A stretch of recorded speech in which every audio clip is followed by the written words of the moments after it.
सभी को जय सिया राम।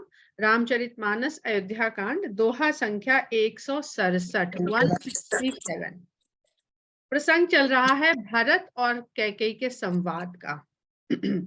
बहुत संवेदनशील संवाद है और माता और पुत्र के बीच में जिस तरह का वार्तालाप हो रहा है, बहुत ही विषम परिस्थिति है, बहुत विषम परिस्थिति है। इतनी विषम है कि पुत्र माता को कटुवचन भी कह रहा है। उसी कटुवचनों में कुछ ऐसी चौपाइयां तुलसीदास जी ने रची हैं जो उस परिस्थिति, उस प्रसंग और भरत जी की क्या मानसिक शारीरिक दशा है उसको बखान करने के लिए उन्होंने उस तरह की चौपाइयों को रचा है और वो सभी के मन को छूती भी हैं। उन चौपाइयों को अलग से उद्धृत करके उनको खाली कोटेशन, वो कोटेशन नहीं है, ये कथा है, रामचरितमानस कथा है। कथा में इसमें है सब कुछ, पर वो प्रसंग के द्वारा ही हमको सिखाया जा रहा है। जो भी दर्शन है, जो भी अध्यात्म है, तो हम जब कथा पक्ष की बात करते हैं तो उसमें कथा पक्ष की तरह से हमें लेना चाहिए, और जब हम अध्यात्म की तरह से बात करते हैं तो हमें फिर कैकेयी को अपने तमोगुण की तरह से लेना चाहिए। जो तमोगुण है उसमें भरत जैसा जीव तमोगुण को कैसे धता बता देता है अपने आगे, कि जो राम का भक्त है, जो राम के शरणागत है, जो पूर्ण रूप से अपने आप को राम से जुड़ा हुआ मानता है, उनसे विलग होकर अपनी कल्पना नहीं कर सकता है, जो एकदम व्याकुल हो जाता है इस कल्पना से, वो उस जीव की क्या मनोदशा होती है या क्या उसका रिएक्शन होता है तमोगुण की तरफ। तमोगुण जो भोग विलास, सुख, सुविधा, अपना आराम, इससे लिप्त करता है जीव को। तो यहाँ पर जो कैकेयी के लिए शब्द कहे जा रहे हैं, वो कोई सुत अपनी माता को नहीं कह रहा है, वो जीव उन तमोगुण संबंधित विषय कामों को कह रहा है। क्योंकि रामायण हमें कोई भी गलत शिक्षा देती ही नहीं है। तो हम लोग दोहा संख्या 167 से पढ़ते हुए आगे पढ़ते हैं। कहते हैं, जे परि हरि हरि हर चरण भजहि भूत गण घोर, ते ही कई गति मोहि देव विधि जो जननी मत।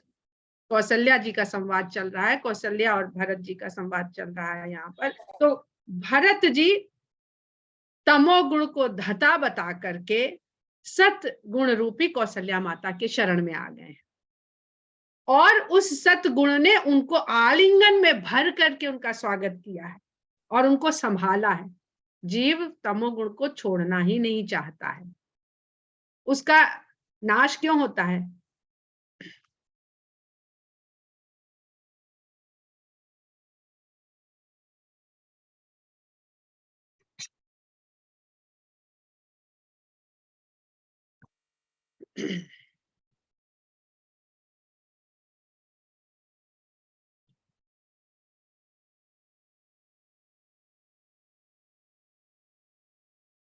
मेरी आवाज आ रही है आप लोगों को? मुझे तो बहुत डिस्टर्ब दिख रहा है। नहीं आ रही। ये कैसे सुना आपने जो हमने पूछा?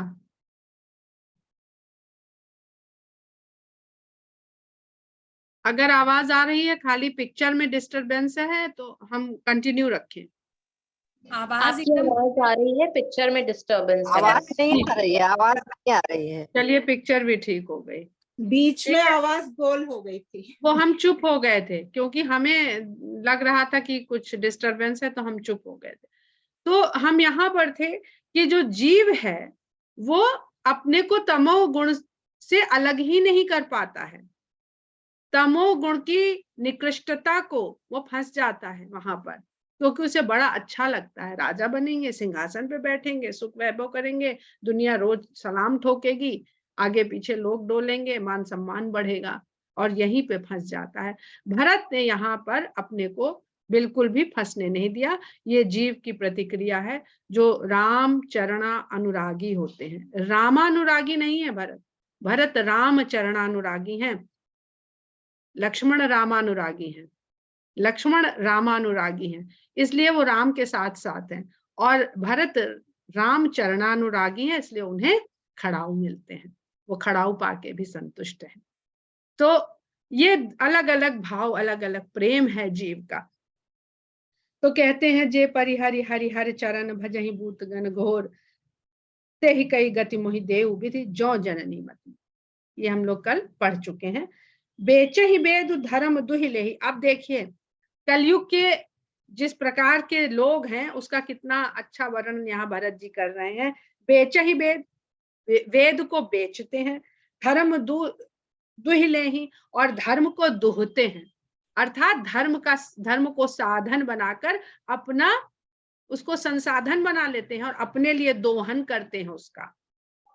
पिसुन पराए पाप कही देही, और क्या क्या, पिसुन पराए पाप, चुगलखोरी करते हैं, इसकी उसकी करते, बहुत बड़ा पाप इसको बताया गया है रामचरितमानस में, चुगलखोरी को। और हम कुछ ना कर रहे हो, कोई गलत काम ना कर रहे हो, पर इसमें हम सब लिप्त हैं, सब लिप्त हैं, कमोबेश सब लिप्त है। तो सब लोग पहले इस दोष से अपने आप को मुक्त करने का प्रयास करिए, तब आगे की सीढ़ी चढ़ने को मिलेगी। कहीं हो रही हो, आप उससे बच नहीं सकते हैं, तो आप चुप रहिए, उसका हिस्सा मत बनिए। जब हिस्सा नहीं बनेंगे तो धीरे धीरे भगवान आपको ऐसे ही जैसे कैकेयी से बचा के सतोगुण की तरफ धीरे धीरे ले जाएगा। और अगर वहां फंसे रहेंगे तो फिर हम तो मुंह से बोलेंगे तो लिप्त तो हो गए, हम लिप्त हो गए तो फिर वो खुद ही कह रहे हैं, अभी आगे सुनिए। और पराए पाप कही देही, दूसरों के पाप को जगजाहिर कर दे। अपने पाप छुपाता है इंसान, दूसरे के पाप को बताने में या सुनने में बहुत इंटरेस्ट लेता है। भले कहे ना, पर कहीं चर्चा हो रही हो तो उसको सुनने में बड़ा इंटरेस्ट आता है।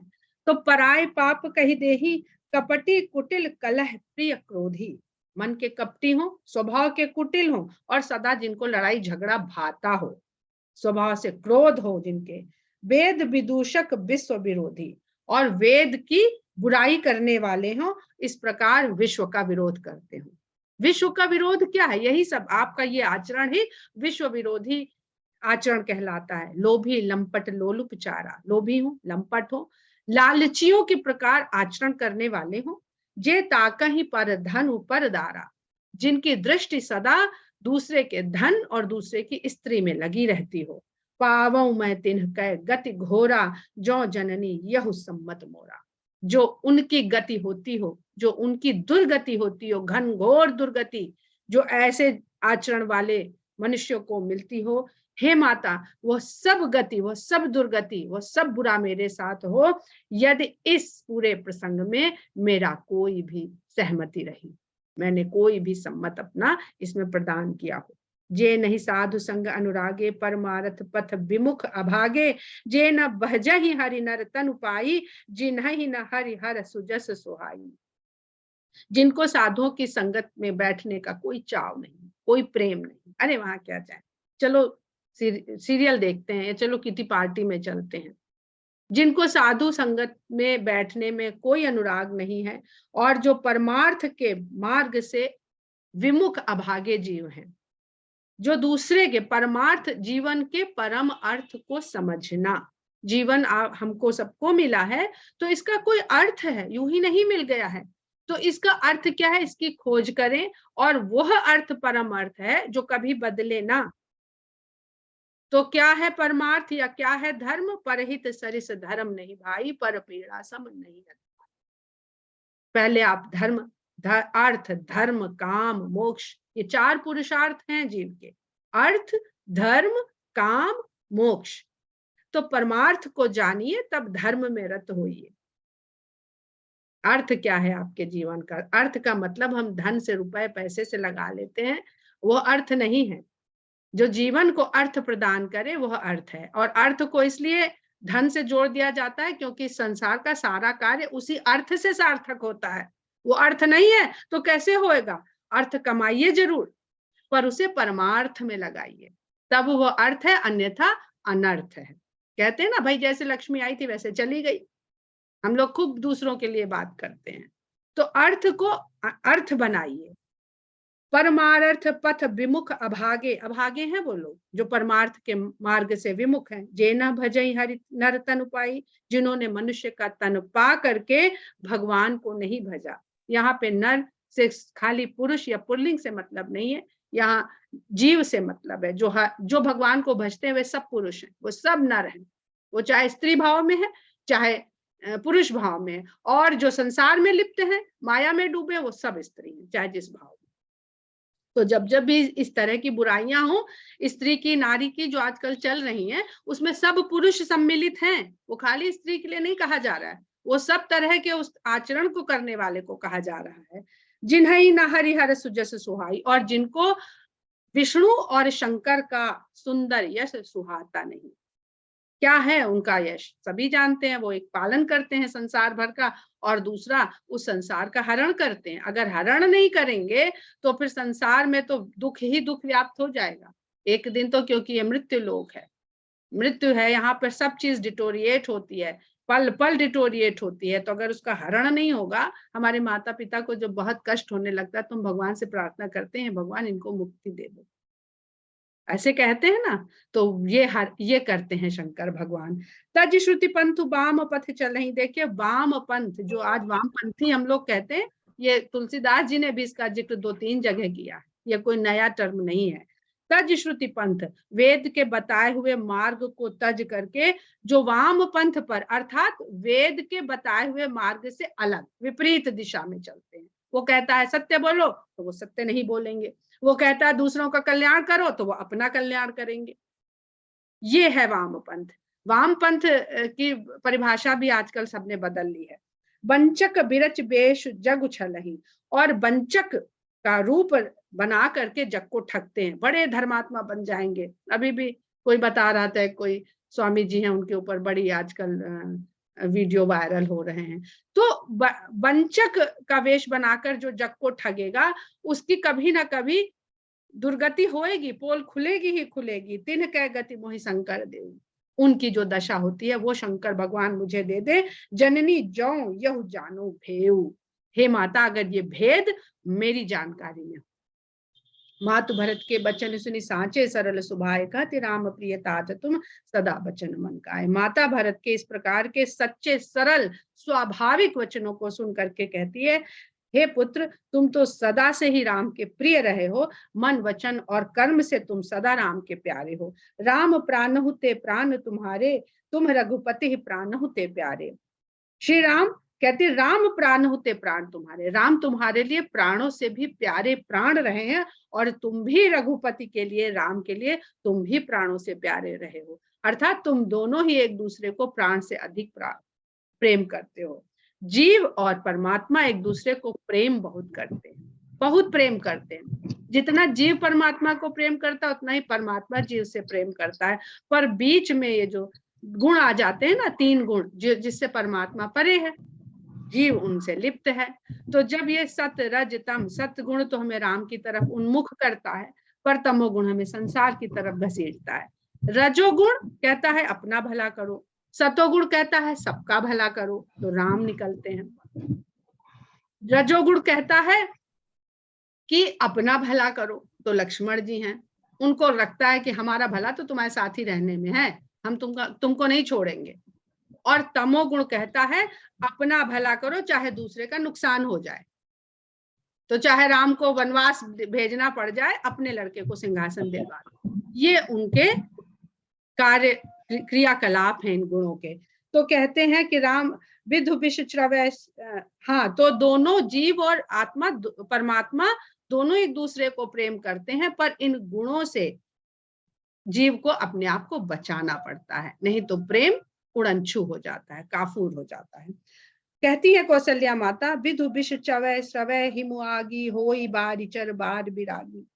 अगर चंद्रमा विष को टपकाने लगे, चुआने लगे, टपकाने लगे, और हिम आग को बरसाने लगे, और जलचर जीव जो हैं वो जल से वैरागी हो जाएं, उनका मोह जल से खत्म हो जाए। भय ज्ञान उबर मिटे न मोहू, तुम राम ही प्रतिकूल न होहू। और ज्ञान हो किसी को ज्ञान तो मिलता जा रहा है पर मोह नहीं छूट रहा है। ये भी संभव है कि ज्ञान मिलने पर भी मोह न छूटे, पर तुम्हारा जो भाव है वो राम के प्रतिकूल नहीं हो सकता। मत तुम्हार यह जो जग कहाँ है, सो सपने हो सुख सुगति न रही। जो ऐसा कहेगा कि इसमें भरत का भी मन था, उनकी भी मंत्रणा शामिल थी, उनको तो स्वप्न में भी सुगति और सुख प्राप्त नहीं होगा। अस कही मातु भरत ही लाए, थन पय स्रवहि नयन जल छाए। ऐसा कहकर माता कौशल्या ने भरत को हृदय से लगा लिया और उनके स्तन से दुग्ध स्रवित होने लगा और आंखों से जल बहने लगा। आंख से आंसू तो आप टपका सकते हैं कुछ प्रयास करके, लेकिन स्तन से दुग्ध का स्राव भावना के बिना नहीं हो सकता है। और इसका यह भी तात्पर्य है कि तमोगुण को त्याग करके जब आप सतोगुण के शरण में आ जाते हैं तो वो पूरे अनुराग से आपको संभाल लेता है।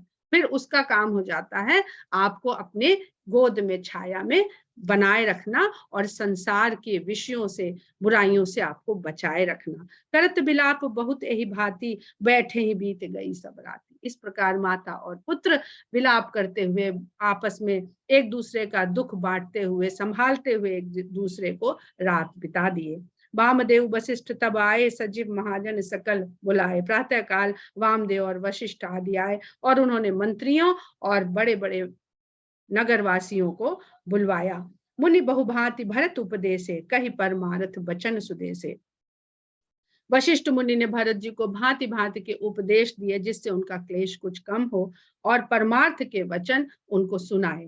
तात हृदय धीरज धरहु करहु, जो अवसर आज उठे भरत गुर बचन सुनि, करन कहे सब काज।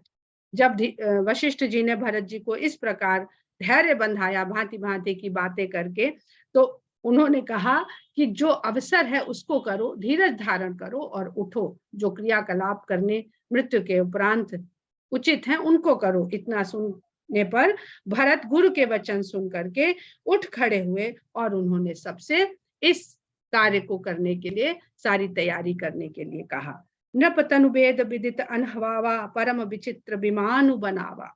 फिर राजा के तन को वेद में वर्णित विधि के अनुसार नहलाया गया, स्नान कराया गया और बहुत विचित्र विमान बना। विमान कहते हैं चिता को, क्योंकि उसका आरोहण होता है।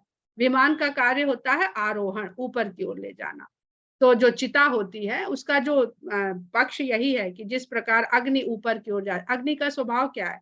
हमारा भारतीय संस्कृति सनातन धर्म का देखिए, जीव जब यहाँ है तो उसको दफनाते नहीं और पतन में कर दिया उसको। जब वो देह से मुक्त हुआ तो उसको ऊपर का मार्ग दिखा, छोड़ो, गुरुत्वाकर्षण के बंधन से मुक्त हो जाओ। जब ये शरीर गुरुत्वाकर्षण, जो भौतिक शरीर है पहले उसको तो मुक्त करो, तब आत्मा मुक्ति के मार्ग पर जाएगी। इसमें बहुत चित्रांकन है इस बात का। ये एक दर्शन है जो दाह संस्कार किया जाता है। जो शरीर यहाँ का था यहीं जला के खत्म कर दिया और अब ऊपर जाओ, यहाँ तेरा कुछ है नहीं। हम किसी उसकी बुराई नहीं कर रहे हैं, वो भौगोलिक स्थितियों के अनुसार दफनाने की प्रक्रियाएं डेवलप हुई हैं। जहां जहां पर दफनाने का, वहां वृक्ष नहीं थे, वहां सुविधा नहीं थी, पर जो दर्शन है उसके पीछे वो इसी बात को इंगित करता है। और बहुत सारे संस्कार में इस प्रकार की क्रियाएं होती हैं। अब हम सिर्फ लकीर पीटते हैं, उनके भाव को नहीं समझते हैं, उनके दर्शन को नहीं समझते हैं। तो गहि पद भरत मातु सब राखी, रही रानी दर्शन अभिलाषी। भरत जी ने सभी माताओं को रखा, रोक लिया। माताएं भी पति के साथ सती होने को, उनके ही साथ इस संसार को त्यागने के लिए आगे बढ़ी। गहि पद भरत मातु सब राखी।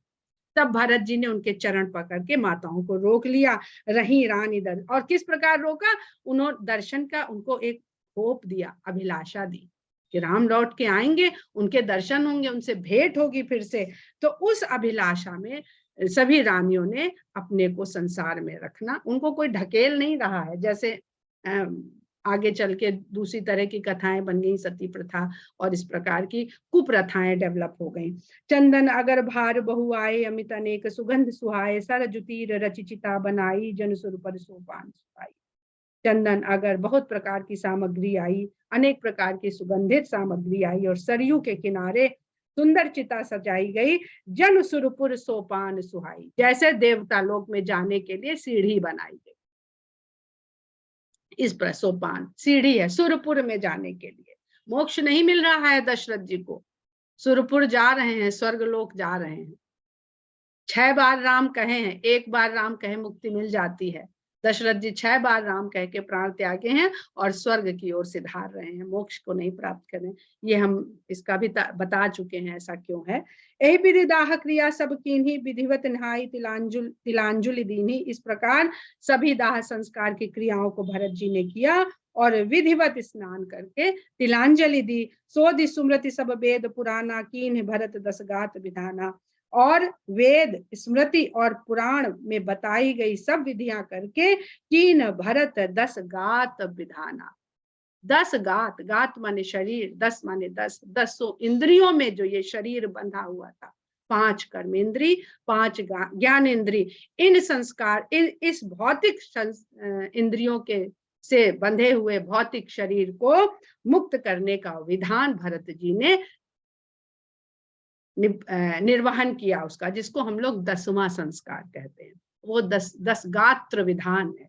शरीर के 10 जो उससे मुक्त हुआ, गुण भी 10 वो भी 10 हो जाते हैं। 10 इंद्रियां, बहुत सारे 10 शब्द का भी बहुत अर्थ है। 10 रथ हैं, 10 आनन है, रंग महल के 10 दरवाजे, जाने कौन सी खिड़की खुली थी। ये भी प्राण के छूटने की ही ये जो गीत है प्राण के छूटने को ही बताता है। जहाँ जस मुनि बर आयसु दीन्हा, तह तस सहस भांति सब कीना। जहां जहां मुनि ने जिस प्रकार आज्ञा दिया, जिस जो विधान विधि को करने को कहा, तह तस सहस भांति सब कीना, भरत जी ने वैसा ही 1000 बार किया। ये नहीं कि निपटा दो पंडित जी, जल्दी करो, देर होत है हमका, नहीं, वो पूरे मन से, इतने मन से कर रहे हैं। पिता के लिए अपना सभी क्रियाकर्म वो अंतिम बार कर रहे हैं। भय विशुद्ध दिए सब दाना, रेणुबाज गजबाज वाहन नाना। फिर विभिन्न प्रकार के गाय, घोड़े, हाथी, वाहन इत्यादि को दान करके वो शुद्धता को प्राप्त हुए। सिंहासन भूषण बसन अन्न धर निधन धाम, दिए भरत लही भूमि सुर भे परिपूर्ण काम। बढ़िया बढ़िया सिंहासन, आभूषण, वस्त्र, अन्न, जमीने, गांव, धन, मकान, ये सब भरत जी ने ब्राह्मणों को दान करके उनको पूर्ण काम किया, उनकी इच्छाओं को पूर्ण किया। पितु हित भरत कीन्ही जस करनी, सो मुख लाख जाई नहीं बरनी। पिता के हित के लिए भरत ने जिस प्रकार ये सब क्रियाएं करी, उसका लाखों मुखों से भी वर्णन नहीं किया जा सकता है। सुदिन सोधि मुनि बर तब आए, सचिव महाजन सकल बुलाए। फिर अच्छा दिन विचार करके मुनि पुनः पधारे और फिर से उन्होंने सभा बुलाई। सभा बुलाने के लिए मंत्रियों और महाजनों को सभी को दरबार में बुलाया गया। बैठे राजसभा सब जाई, पठे बोल भरत दो भाई। सभी लोग आकर के राजसभा में बैठ गए। तब भरत और शत्रुघ्न को राजसभा में दरबार में बुलवाया गया। भरत वशिष्ठ निकट बैठारे, नीति धर्म में वचन उचारे। वशिष्ठ जी ने भरत को अपने निकट बैठा के धर्म और नीति की बातें उनको बतानी शुरू करी। प्रथम कथा सब मुनि बर बरनी, कैकई कुटिल कीन्ही जस करनी। पहले उन्होंने पूर्व की कथा सुनाई, जिस प्रकार कैकेयी के कुटिल व्यवहार के कारण, कुटिल मांग के कारण जिस प्रकार यह सब हो गया। भूप धर्म व्रत सत्य सराहा, जहि तनु परिहरि प्रेम निबाहा। और राजा के धर्म व्रत, सत्य धर्म व्रत की सराहना की, जिसके कारण, जिसको निभाने के कारण उन्होंने अपना शरीर त्याग दिया। कहत राम गुणशील सुभाऊ, सजल नयन पुल के मुनिराऊ।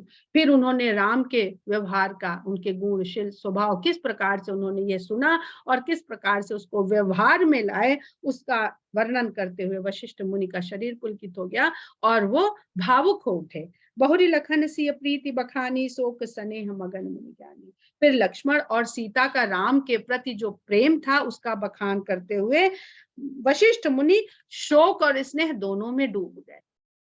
शोक में इसलिए डूब गए कि राम तो गए ही, साथ में लक्ष्मण और सीता भी चले गए, लेकिन जो लक्ष्मण और सीता का प्रेम देखा उसके कारण वो स्नेह के वशीभूत हो गए। सुनहु भरत भावी प्रबल बिलख, कहे मुनिनाथ, हानि लाभ जीवन मरण, जस अप जसु विधि हाथ।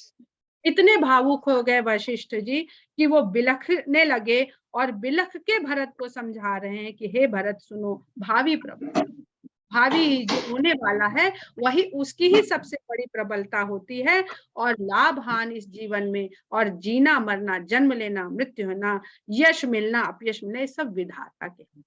इसमें किसी को यश और किसी को अपयश यदि मिल रहा है तो यह सब विधाता का किया धरा है। अस विचार के देई है दोषु, व्यर्थ काहे पर कीजिए दोषु। जो भी है प्लीज म्यूट कर लीजिए। ऐसा विचार करके किसी को भी दोष मत दीजिए।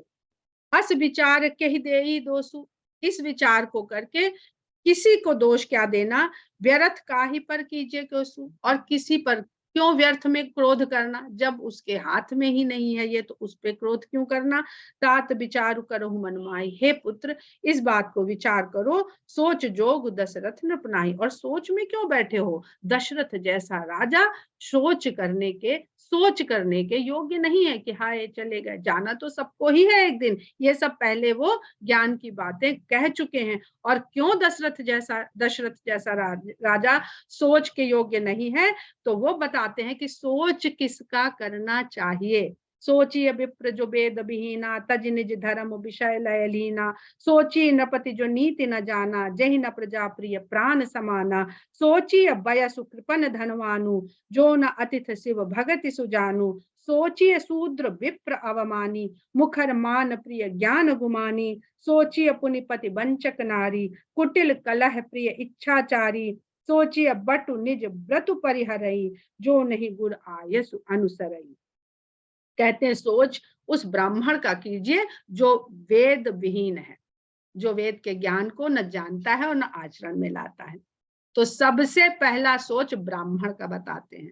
तो यहाँ पर कोई ये ना बोले कि ब्राह्मणों के लिए तो उन्होंने कुछ बताया ही नहीं, तो सबसे बड़ा दोष ब्राह्मण को लग जाता है और वो ब्राह्मण पद से च्युत हो जाता है अगर वो वेद का ज्ञाता और वेद के अनुसार आचरण नहीं करता है।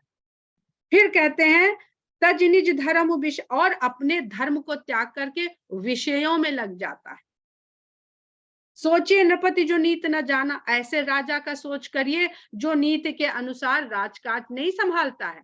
राजनीति ये नहीं है कि इसको मारो उसको फोड़ो, इसको अपनी तरफ मिलाओ उसको अपनी तरफ मिलाओ, जो नहीं मिला उसको मरवा दो। राजा का धर्म है जहि न प्रजा प्रिय प्राण समान, जिस राजा को प्रजा अपने प्राणों के समान प्यारी ना। नीति बस एक ही है, राजनीति अर्थात राजा की नीति यही है कि प्रजा को प्राणों से अधिक चाहो। इसीलिए युद्ध करने निकल पड़ते थे कि हमारी प्रजा के ऊपर अत्याचार करेंगे ये बाहर आक्रमणकारी, तो हम अपनी जान गंवा देंगे लेकिन अपनी प्रजा की रक्षा करेंगे। इसलिए नहीं करते थे कि हम अपना राज बढ़ाएंगे। आसपास अगर कोई दुर्दांत राजा हो गया तो उस पर इसलिए अटैक करते थे कि आज को ये वहां कर रहा अत्याचार, कल को हम नहीं रहेंगे तो हमारे भी प्रजा को ये दुख दे सकता है, तो इसको कंट्रोल में कर। ये बहुत समझने की बात है। ये क्षत्रिय धर्म है, रक्षा का धर्म है, वध का धर्म नहीं है। और जो इस धर्म का निर्वहन नहीं करता था, परशुराम उस क्षत्रिय राजा को वध करते थे कि तुम अपने धर्म से च्युत हो गए हो तो हम संभालते हैं। हम क्यों संभालते हैं? क्योंकि वह क्षत्रियों को शिक्षा देते थे, युद्ध कला शस्त्र ये सब सिखाते थे। तो अगर तुम नहीं करोगे तो हम कर सकते हैं। सारे क्षत्रिय राजा अगर मार दिए थे तो दशरथ जी कैसे थे, जनक जी कैसे थे और तमाम कैसे थे। तो जो अपने कर्तव्य से विमुख हो गए थे, जो कहते हैं 21 बार पृथ्वी को क्षत्रिय विहीन किया, उन क्षत्रियों से जो छात्र धर्म को गलत तरह से जिसका प्रयोग करने लगे थे। सोची नृपति जो नीति न जाना, जहि न प्रजा प्रिय प्राण समाना। सोचिए बयसु कृपन धन अवैश्य पर आ गए, ब्राह्मण पर आए, फिर वैश्य क्षत्रिय पर आए, ब्राह्मण शीश आपका, फिर क्षत्रिय पर आ गए, भुजा जो रक्षा करता है, शीश जो विचार करता है। जब विचार ही गलत हो जाएगा तो सारा कर्म गलत हो जाएगा। इस पर हम बहुत बार बता चुके हैं कि इसको समाज के वर्ग में न बांटिए, इसको अपने भीतर देखिए। इन चारों वर्णों को अगर विचार गलत है तो कर्म गलत होगा, कर्म गलत होगा तो सोचिए वैश्य कृपन धनवानु, ऐसे वैश्य का सोच करिए जो धनवान तो है पर कंजूस है, उस धन को परमार्थ में खर्च नहीं करता है। जो न अतिथि शिव भगति सुजानु, जो अतिथि सत्कार और शिव भक्ति करने में कुशल नहीं। शिव जो सब कुछ त्याग चुका है, जिसको कुछ चाहिए ही नहीं, ऐसे शिव को वो आतिथ्य करे भर भर के। क्यों? क्योंकि वो शिव कुछ लेने वाला ही नहीं, वो भी कहीं बांट देगा, आगे बढ़ा देगा। संचय, संचय को महापाप बताया गया है।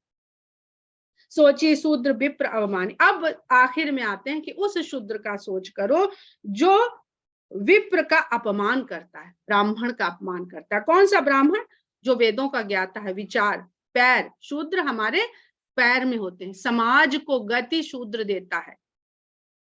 धन, जो स्पॉन्सरशिप है, वो वैश्य देता है। रक्षा का कार्य हाथ छत्री करता है। विचार, ये हमारा शीश करता है, विचार बुद्धि करती है, और उसको चरण जो है उसको चलायमान करता है, संसार भर में फैलाता है। तो अगर चरण बुद्धि का विरोध करे तो उसका सोच करना चाहिए। बुद्धि तो कह रही है नहीं, समिट में मत जाओ, वहां बहुत मार काट होती है, बड़ा गंदा माहौल है, पर चरण वहां लिए चले जा रहे हैं, नहीं शाम बड़ी अच्छी गुजरती, हम तो वहां जाएंगे। तो ऐसे शूद्र का सोच करना चाहिए। मुखर मान प्रिय ज्ञान गुमानी, ऐसा शूद्र जो मुखर है, बहुत बोलने वाला है और बड़ा घमंडी है, अपने ज्ञान का गुमान है, आता जाता कुछ नहीं है। पर ज्ञान की पहली पहचान है विनम्र होना। तो अगर ज्ञान अपने साथ विनम्रता नहीं लाया तो सब खत्म हो गया, ज्ञान उसी समय खत्म। और जो आपने जान लिया वो ज्ञान रहा नहीं, जो और जानने की इच्छा है वो ज्ञान है, जो जान लिया वो ज्ञान कहाँ रहा, वो तो पता हो गया आपको। तो इसीलिए उसको विज्ञान कहते हैं। जो प्रभु को, भगवान को जानने का जो ज्ञान है उसको विज्ञान कहते हैं। और थोड़ा ज्ञान आया कि बस हमारे जैसे लोग बैठ जाते हैं और अपना ज्ञान बघारने लगते हैं कि भाई हमको तो इतना आता है, हम देखो तुमको बता सकते हैं, समझा सकते हैं। हमारे अंदर वो अभी भी प्यास होनी चाहिए कि अभी हमको ये तो समझ में नहीं आया है, तो हम कभी बोलेंगे नहीं बढ़ चढ़ के। तो कह रहे हैं मुखर मान प्रिय, बहुत बोलने वाला हो और ज्ञान में अपने गुमान में रहता हो। सोचिए पुनिपति वंचक नारी। अब स्त्री पर आते हैं। तो तुलसीदास जी, ऐसा थोड़ी है कि स्त्री को हम सिर्फ इसलिए क्षमा कर दें कि जी वो स्त्री है। अगर ऐसा होता तो राम सबसे पहले ताड़का का वध ही ना करते कि नहीं गुरुजी हम तो इसको कैसे मारे, ये तो स्त्री है, हम औरत पे हाथ नहीं उठाएंगे। भगवान ब्रह्म स्त्री पुरुष जानता ही नहीं है, वो जानता ही नहीं, वो निर्गुण है। गुरु ने कहा ये सताती है, सबको कष्ट देती है, भाई ठीक है, गुरु ने कहा मार दिया, कोई एक पल नहीं लगाया। फिर उन्होंने कहा ये अहिल्या है, इसके साथ ऐसा व्यवहार, उन्होंने हृदय से लगा दिया। तो इसको ब्रह्म कहते हैं, जो स्त्री पुरुष से परे है।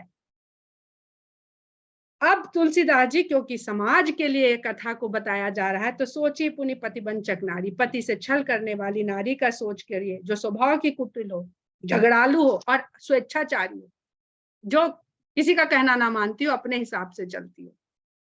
सोचिए, अब ये चर्चा करेंगे तो इसमें बहुत सारी बातें निकल करके आएंगी। आप लोग सब समझदार हैं, इच्छाचारी को समझ सकते हैं।